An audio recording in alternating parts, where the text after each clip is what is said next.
Assalamualaikum warahmatullahi wabarakatuh. Tabib pun izin memperkenalkan diri. Nama saya Nur Rahim, NPM 2011030356, kelas H, Prodi Manajemen Pendidikan Islam, Fakultas Tarbiyah dan Keguruan, mata kuliah Islam dan Lingkungan Hidup. Dosen pengampu Bapak Yogi Kurnia MSI. Di video ini saya akan menjelaskan tentang penataan ruangan dan infrastruktur yang ideal. Untuk mendapatkan suatu kota yang layak berkelanjutan, dibutuhkan tata kota perkotaan yang baik pula. Salah satu aspek dalam tata kelola perkotaan adalah infrastruktur and service management atau infrastruktur dan pengelolaan pelayanan. Infrastruktur merupakan salah satu komponen penting yang tidak dapat dipisahkan dari suatu perkotaan. Mengapa demikian? Karena infrastruktur adalah suatu sarana yang mendukung perkembangan suatu kota, baik perkembangan ekonomi, pendidikan, sosial, dan budaya. Materi selanjutnya adalah tujuan penataan ruangan. Tujuan tersebut yang pertama, untuk mencegah atau menghindari benturan-benturan kepentingan atau konflik antara sektor dan antara kepentingan yang pembangunan masa kini dan masa yang akan datang.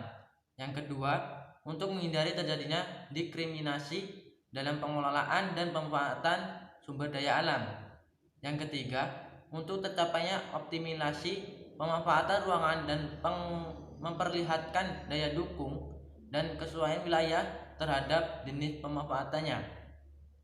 Yang keempat, untuk tercapainya kemudahan pemanfaatan fasilitas dan pelayanan sosial ekonomi bagi segenap masyarakat maupun sektor-sektor yang terkait. Yang kelima, untuk terjadinya kesesuaian antara tuntunan kegiatan pembangunan di suatu pihak dengan kemampuan wilayah di pihak lain, baik secara langsung maupun tidak langsung. Materi selanjutnya yaitu manfaat infrastruktur. Manfaat yang pertama, manfaat infrastruktur bagi suatu kota adalah untuk perkembangan ekonomi, sosial, budaya, dan pendidikan. Salah satu manfaat infrastruktur adalah untuk meningkatkan perekonomian suatu kota. Kota yang memiliki potensi dapat dikembangkan dengan pembangunan infrastruktur agar ekonomi daerah tersebut berkembang. Manfaat yang kedua, infrastruktur yang baik akan menarik investor untuk berinvestasi di daerah tersebut.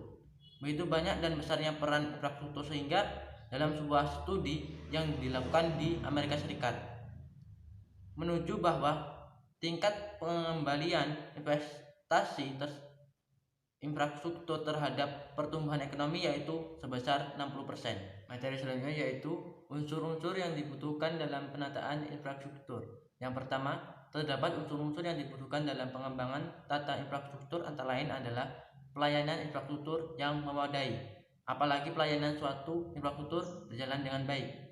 Hal itu memandang bahwa suatu infrastruktur tersebut sudah berkembang dengan baik pula. Yang kedua, governance system atau sistem pemerintahan. Sistem pemerintahan berpengaruh terhadap perkembangan penataan infrastruktur karena pemerintahan merupakan pihak yang membangun dan menyediakan suatu infrastruktur. Yang ketiga adalah partisipasi masyarakat. Partisipasi masyarakat juga berperan penting dalam pembangunan penataan infrastruktur kota karena masyarakat adalah pihak yang menggunakan serta memanfaatkan infrastruktur tersebut. Mungkin itu saja video yang bisa saya sampaikan tentang materi penataan ruangan dan infrastruktur yang ideal. Semoga video ini bisa bermanfaat bagi kalian semua. Saya akhiri, wassalamualaikum warahmatullahi wabarakatuh.